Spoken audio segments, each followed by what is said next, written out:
This is Chapter 13 in the Marriage and Family course, Separation and Divorce. Now we've touched on this quite a bit throughout the class, but now we're going to get into it in considerable more detail. Divorce has meaning because of the idealization of marriage. We put so much expectations on marriage. It has some concept of individual fulfillment. So if marriage is not doing that, then divorce may be the option. We have less belief in the permanence of marriage in today's world. And it's legal, and there's an acceptance of divorce that has increased over the time. We've already hit on that a few times, that if it can't not be fixed, then divorce is legally acceptable option. We have the concept of no-fault divorce. We'll touch on that, where there's irreconcilable differences. And then even the concept of an annulment, where the marriage had never met the legal requirements, if that can be proved, and then that marriage was not valid in the first place. Looking at some realities of divorce, the rates peaked in the early 1980s, then they've somewhat leveled off. Approximately 40%, a little bit more, of all new marriages are likely to end in divorce. That's higher, of course, when you average them all in together. This is where that comes from. Marriage rate is around 6.9 per 1,000, divorce rate 3.2 per 1,000. So that's where that 40 to 45% number comes from. The rates have fluctuated over time. They've been kind of trendy. When you look at this table 13.2, divorces were very low in the early 1900s, and then they steadily increased until they peaked in 1980, and then tailed off, but somewhat leveled off from that time. What are the factors that are affecting divorce? Well, we've got more premarital sex that's perhaps muddying the issue a little bit, and premarital births, the concept of cohabitation that we've talked about quite a bit. There's no right or wrong answer as to how to prepare for marriage. And then religious intermarriage is added a little bit more dynamics to there. When you look at the cultural differences on table 13.3, there is quite a wide variation. In Ireland and Italy, for example, divorce rates are very small compared to the United States. There may be some correlation there with being a very fairly homogeneous Catholic-oriented society, might have something to do with it there. We've discussed how the family has changed quite a bit since the Industrial Revolution. Family perhaps not seen as necessary today as it was when we had a predominantly agricultural society, where you needed lots of kids to guard against infant mortality and to work the land. It's hard work. Changed quite a bit since then. Social networking, the peer influence, the contagion effect of what is available options out there. And this is another thing that we've talked about, particularly with that peer-reviewed article that I had you read, where the model of marriage has shifted a little bit more from the obligation model, and then as we get into the 20th century, what we call the companionate model. And now it seems to be shifting a little bit more to the individual model, where marriage is being pursued to suit our own individual happiness as compared to those previous types of models. What are the demographic factors of divorce? Well, as we see, fairly common connections here: lower status, lower income, unemployment, poverty seems to have a higher correlation with divorce. These alternating shifts that could create a little bit more conflict as far as or less time together. Employed women, unfortunately, seem to have a little higher rate of divorce. They might be requesting their husband to do more of the housework. That could create a little bit more conflict. They are generally less economically dependent, so therefore they would have a little bit more options or incentives to pursue something outside of the marriage if it's not working. The working, of course, gives you more opportunities to meet other people, fairly intuitive there. And even though employment is a factor, in divorce, it is still based on marital satisfaction, where people can figure out how to make it work and be successful, whether they're working or not. More demographic factors, highest rate among those who have not achieved a bachelor, so there's that correlation with education, income. Education does delay marriage in order to pursue that education. And so they got a couple of things going on there. You're older when you get married, which helps because of the maturity, and you may be more settled in your career, have a stable job already, so that's more conducive to success of the marriage. And 80% of college-educated women made it to their 20th anniversary. So there's some correlations there. We see that it varies across ethnicity. Asian women have the lowest first divorce rate, Hispanic women the highest, and the religious factor has been touched on. If both partners are of the same religion, seems to be a higher association there with not getting divorced. Religiosity is associated with that, less divorce because of similar values that they may share, the social support that the church gives, the emphasis on marriage that the church gives that we've talked about. Looking at factors over the life course of marriage that potentially could lead to divorce, we see the median length of a marriage is 12 years. That means there's just as many marriages less than 12 years as there are above 12 years. The delaying of marriage, 50% of those marrying before 18 divorce, so that kind of goes hand in hand with what I talked about a minute ago, where if you go pursue education and delay it, that's going to improve your chances of success. However, then it starts to fall back the other way. After age 32, the risk starts to increase if you get married beyond that, because there may be more things going on with both partners involved in things by the time they get in their 30s that could distract from the marriage. And the cohabitation effect, living together, is no longer a predictor one way or the other as far as the divorce or success of the marriage. It is somewhat more common practice and considerably more acceptance than it was back in the 70s and 80s when it was first being studied. However, we do see that this concept of sliding into the marriage where you're living together and then just eventually get married, well, doing that rather than having the planned decision to be married, that increases the likelihood of divorce as well. What about getting remarried? The divorce rate is higher. We've hit on this. It's somewhat counterintuitive that, gosh, if you've already been divorced once, maybe you should know better and know how to do it better the next time and be more selective and all that. But we see that subsequent divorce rates are higher than the first rate because your personality traits don't normally change. If there's something that's preventing you from having a successful marriage in the first one, well, those personality traits are probably still there. The presence of stepchildren could increase the likelihood of that second or third marriage ending in divorce because of additional obligations and baggage, you might say.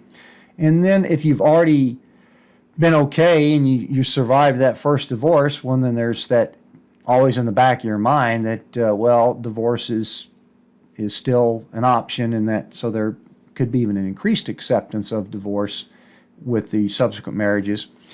The low levels of conflict, as we've said before, and we'll say it again, low levels of conflict, strongest predictor of a successful marriage. The concepts of conflict resolution, communication. Looking at the between generation transmission, this is always a common question. If your parents are divorced, what does that have an effect on you? And it does matter, even though there's no guarantee that it's going to be a negative effect. It does matter. Children of divorced parents are at higher risk of divorce themselves when they get older, particularly if both you and your partner are products or children of divorced parents.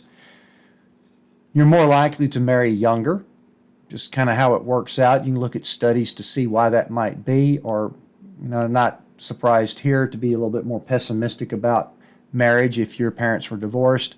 Less traditional attitudes are starting to become more common, and the lower commitment levels are also something, perhaps being a little bit more common, but if you're a child of divorce, you see that that commitment has been broken, so therefore that might affect your attitudes on it.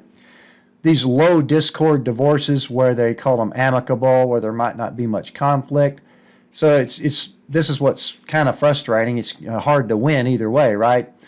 Those type could leave children somewhat confused and vulnerable because they may not have seen it coming. They may go, well, what's wrong? What's going on? Why are you splitting up if there wasn't seem to be much conflict or arguing? So now we'll talk about that here again in a minute. But as far as age-wise, late teens seem to be a little bit more influenced from divorce because they've got more things going on that could affect their lifestyle with this divorce. And particularly both post-divorce conflict could increase sons in particular their negative feelings on the situation. Looking at some family processes with respect to separation and divorce, this concept of marital happiness, which is very hard to define, there's been lots of studies trying to define that, and even harder trying to define it within a marriage. But that concept is really a strong correlation only in the early years of marriage because that starts to wear off and other things have to take its place as far as perhaps this bliss or being enamored with the person and, of course, the physical attraction, things like that. That is going to naturally fade somewhat. So later alternatives to marriage could then come up, which that's, another factor of divorce. And then the obstacles to divorce could also be an influence that you've got a family and obligations. The presence of children could potentially deter a divorce, perhaps until the children leave home, into the empty nest syndrome. That's why you may have seen that a few times, that they've been together for a long time and then all of a sudden the kids are gone, they divorce. But troubles can conversely delay having children, and there are some situations where I've been kind of not necessarily consulted on, but where someone was having marital problems and one of their in-laws said, oh, we'll just have kids and that'll solve it. And I'm going, I don't know that would be the best advice, is that if you're having troubles and that you're expecting that having children is going to solve those, probably not. And but those are fairly logical factors that you would delay children or resist having more children. Children conceived during adolescence are associated with divorce. The teen mom syndrome, no surprise there. We've talked about that several times. And then, of course, this has something to do with communication, perhaps beforehand, but some couples may be at odds about having children or not having children. So that could potentially cause some conflict in the marriage. Attitudes may change over time as well. Looking at some more of the most oft-cited marital problems that are leading to divorce: substance abuse, big factor, alcohol and drugs, domestic violence, infidelity, sexual incompatibility, the role conflicts that we've touched on quite a bit as far as power roles and household duty roles. Then when you get to a little bit more personal level, there's personality differences. There could be differences in attitudes towards materialism, or you could actually be growing apart. Again, the lack of communication is a huge factor, and the any type of abuse also part of what leads to marital problems. Women cite more emotional factors, as we've discussed, put more emphasis on the emotional side of it. Men, more external factors as far as physical activity type things. There are personal issues with jealousy, moodiness, anger. Financial problems, probably one of the biggest sources of divorce, and that low socioeconomic status has correlated with higher divorce. And then no surprise here, as we've mentioned many times before, higher levels of conflict. Not only do you want to have an effective conflict resolution going, you also want to minimize the conflict in the first place. The concept of no-fault divorce came about most prominently in the 50s and the 60s. All 50 states have this, where they can make it easier to come up with a reason for a divorce, such as irreconcilable differences. And there has been some debate that this liberalization of the divorce law has led to more divorces, and it probably has. It's probably one of several factors that we've talked about. And it has positive aspects as well, in that it decreases the time involved in the legal process, which could minimize additional conflict and get that process done and out of the way, which may have some positive aspects as well.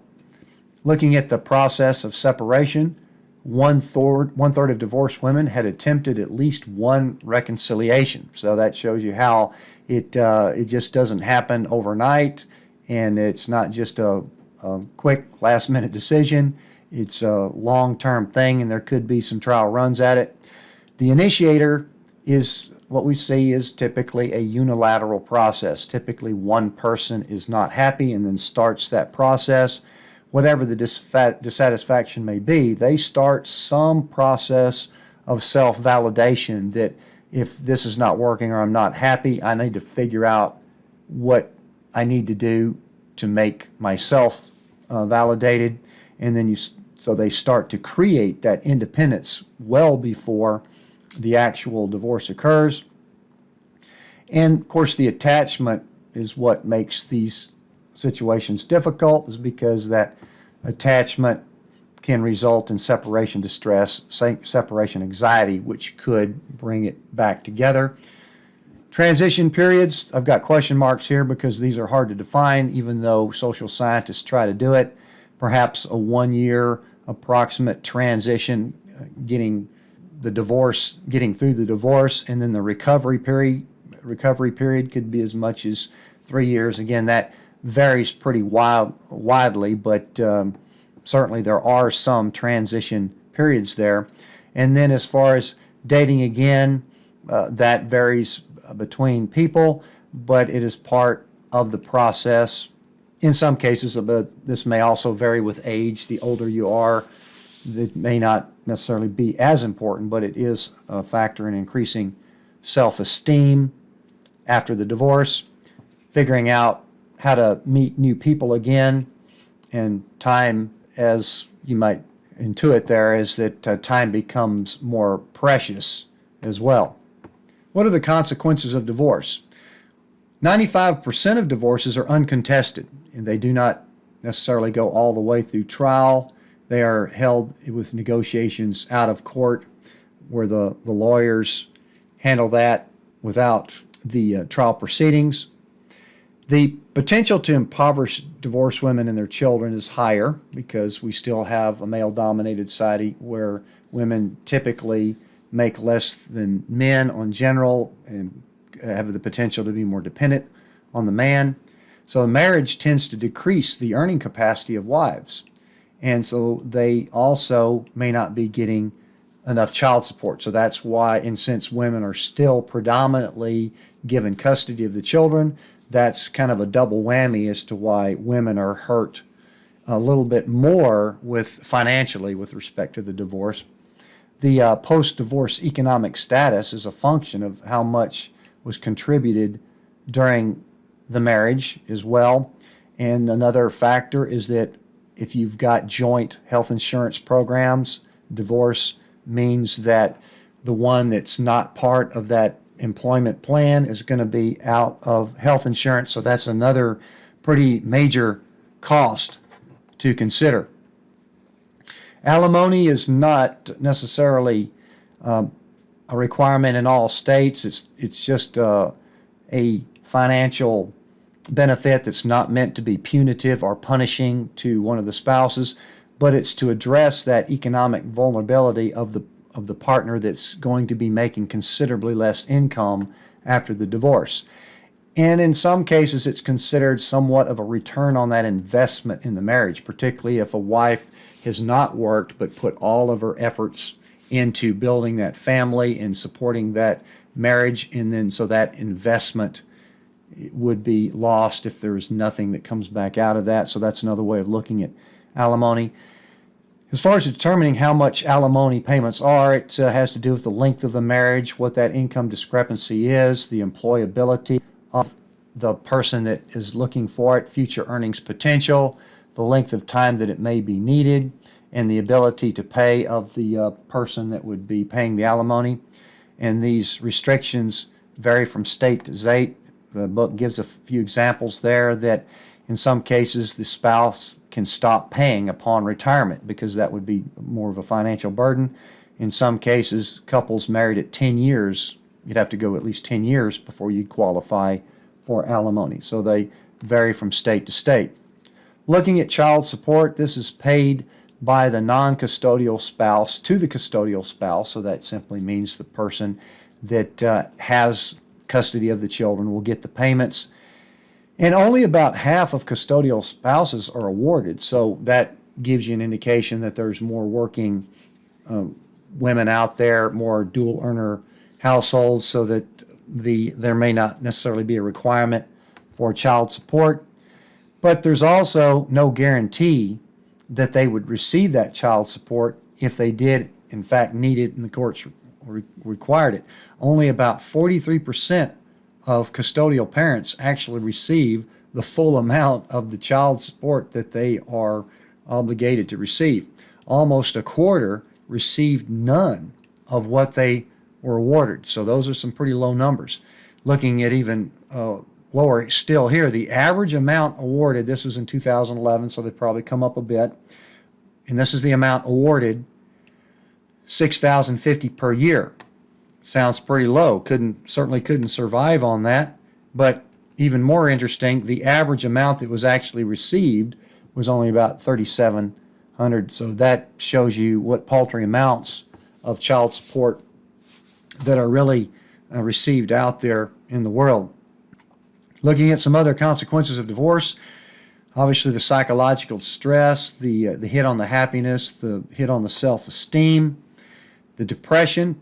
The potential for depression is 9 times higher for separated or divorced men. So that interesting dichotomy there. Women put more of the emotional effort into the marriage, but yet men are more hit with depression after the marriage. Now, a lot of this is starting to see signs of it before the actual disruption. So these self-esteem and psychological distress are already in the making, typically before the divorce, and it goes both ways. The less well-being could actually result from the divorce or could precede the divorce. Clearly, after the divorce, sharing the children, more difficulty raising the children, shared custody, or the swapping off of times to be with children. There are some positives. Remaining in an unhappy marriage could likely be worse than divorcing. So have to look at all sides of it here. Looking more at the children of divorce, over 1 in 4 of the U.S. families is a single-parent household. And since most of those are women, that's why they make up a pretty good chunk of the poverty rate in the U.S. The personality traits are somewhat separate from the divorce effect. So therefore, personality traits could either help or hinder the aftermath of divorce. Now, conflict-ridden homes could inhibit a child's healthy development. So that's why we'll touch on this even more as to what the pros and cons are of children of divorce. But conflict-ridden homes, I don't think there's a whole lot of argument that is generally a negative effect. If it is a low discord marriage, children could likely be better off if parents stay together. So that's a pretty tough decision to make. If there's very small discord, it may still actually be better for the children. So if conflict is limited, children's risk of developmental problems is lower. So that's kind of what it all hinges around for the most part. Looking more at children in divorce, problems are typically present before the divorce. Younger children, the conflict exacerbates potential behavioral problems. Kids may actually start to blame themselves, which could result in other problems. Adolescents could be affected with academic difficulties because of this distraction or what it's taking away from their school life. There could be discomfort with their parents dating other people and having that new person coming into their life.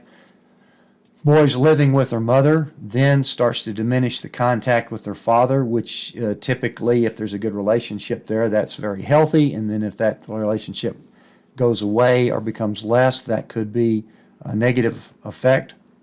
When it comes to adjusting to divorce, there's different models out there. Cooperative co-parenting, for example, would eliminate the sense that children are caught in the middle, or that children are being used for control or getting them to choose sides. Those are all very negative behaviors that could come out of a divorce. So this is why cooperative co-parenting is fairly strongly recommended.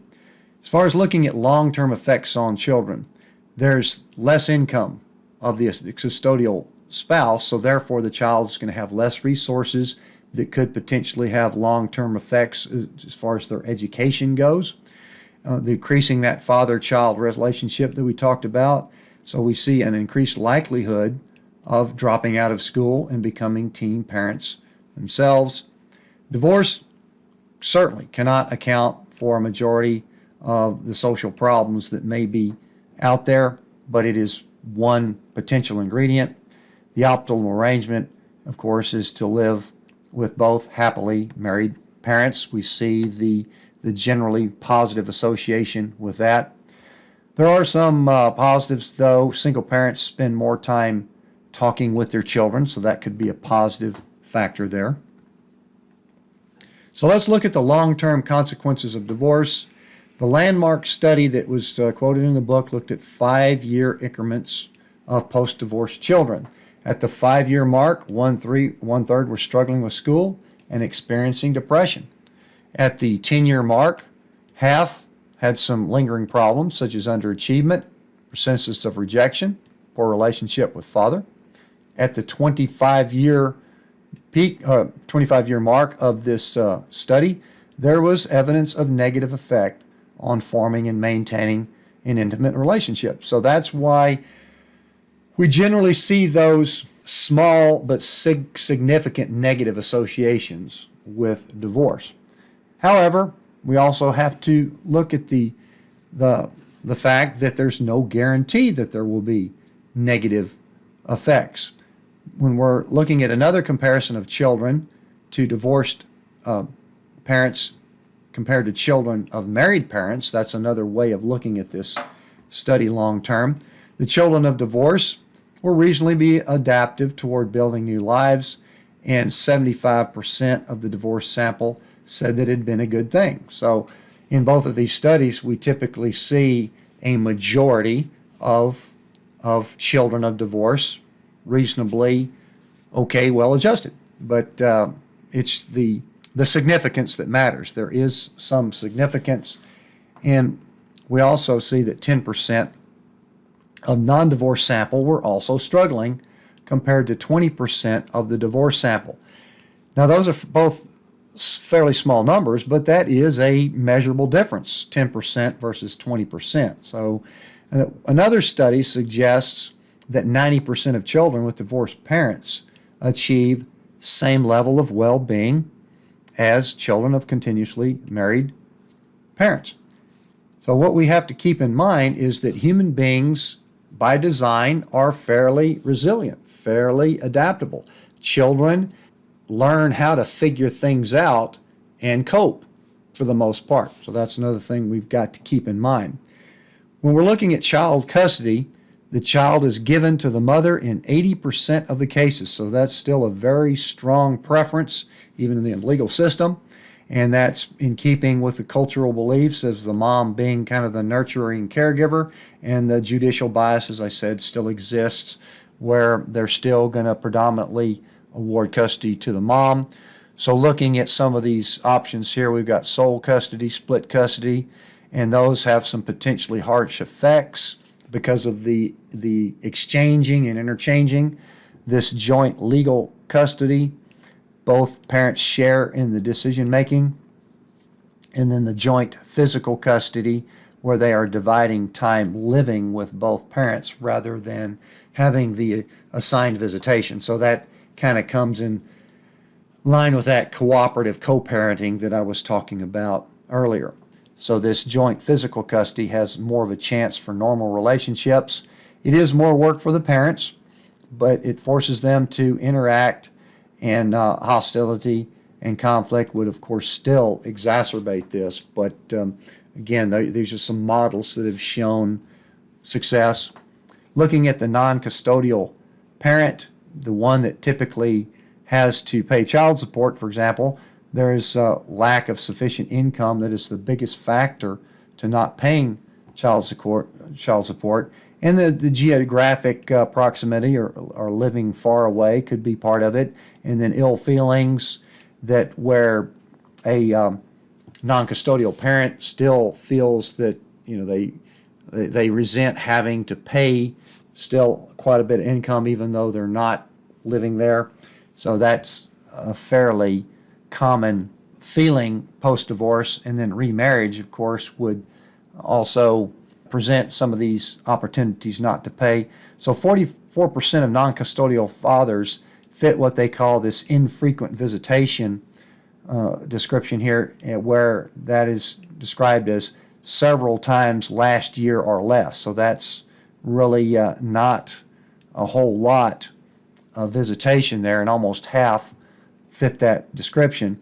So there's recommendations of mandatory visitation as an obligation, so that perhaps could be legally enforced.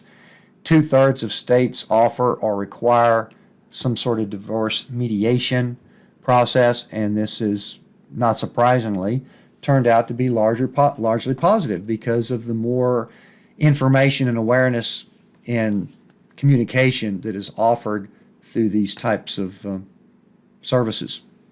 So what about divorce? Is it really a societal problem, or is it the solution to a problem? So this is something that we've pretty much accepted into society. We kind of agree that we don't want to divorce. Nobody gets married and says, okay, well, if it doesn't work out, we'll just get divorced. There may be a few, but that's not the general idea. But it does provide an option or an out or an alternative or a solution to this unhappiness. That's why it's a unique trade-off. But we still, as a society, tend not to want to do it because of the potential long-term negative effects. So how do we reduce it? Can we continue to champion the benefits of a stable lifelong marriage and really tout that sacrifice that requires to commit to that marriage for the rest of your life?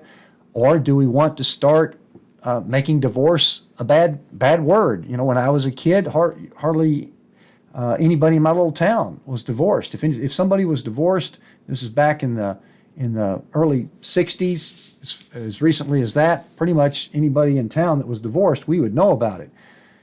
So do you want to re-stigmatize that? Is that another approach? Do you want to make it harder to obtain again? Do you want to repeal those no-fault policies? It's unlikely that we would go backwards to do this. So that's just, these studies are asking these questions. So these efforts that we might undergo do somewhat a small amount to make staying married easier. It's still a personal issue that people have to figure out whether or not they want to make this work, stay in it, that sort of thing. We could also bolster the economic stability and security that would likely reduce divorce. So that has to do with larger scale economic issues of having more people having higher paying jobs, more people working, women making more equitable pay with men. We can also have laws that are going to protect children. We could actually treat children as a public good and make sure that they are in stable situations. And then, as we've talked about throughout the class, how do we minimize and manage that conflict? So this has been quite a bit of information to digest about separation and divorce. We've got lots of input here on marriage, so stay tuned for a discussion forum on this one.